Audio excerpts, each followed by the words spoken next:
فقیر صوفی درویش کہلانے والے بھی وہ کہتے ہیں جو مولوی بتا رہے ہیں نا قبر میں بچھو ہوں گے سانپ ہوں گے، یہ تو مولوی اپنی قبر بتا رہا ہے، ہمارا اس سے کیا لینا دینا ہے۔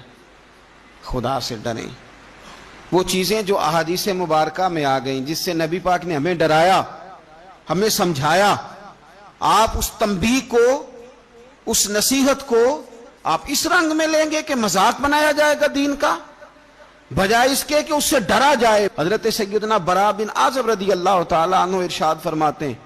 کہ میں نے نبی پاک صلی اللہ تعالیٰ علیہ وآلہ وسلم سے خود اس بات کو سنا ہے، خود رسول کریم صلی اللہ علیہ وسلم نے فرمایا۔ حضرت زید بن ثابت رضی اللہ تعالیٰ عنہ بھی اس بات کے راوی ہیں، فرماتے ہم جا رہے تھے تو 5-6 قبریں تھیں، تو حضور نے فرمایا کن کی قبریں؟ ہم نے عرض کی یا رسول اللہ صلی اللہ علیہ وسلم یہ کافروں کی قبریں، یہ صحیح مسلم میں حدیث موجود ہے، کفار کی قبریں۔ تو اللہ کے رسول صلی اللہ علیہ وسلم فرمانے لگے، ذرا حدیث کے لفظوں پہ غور کرنا، حضور فرمانے لگے اگر مجھے ڈر نہ ہوتا کہ تم اپنے مردوں کو دفن کرنا چھوڑ دو گے، اگر مجھے اس بات کا ڈر نہ ہوتا کہ تم اپنے لوگوں کو، مرنے والوں کو قبروں میں دفن کرنا چھوڑ دو گے،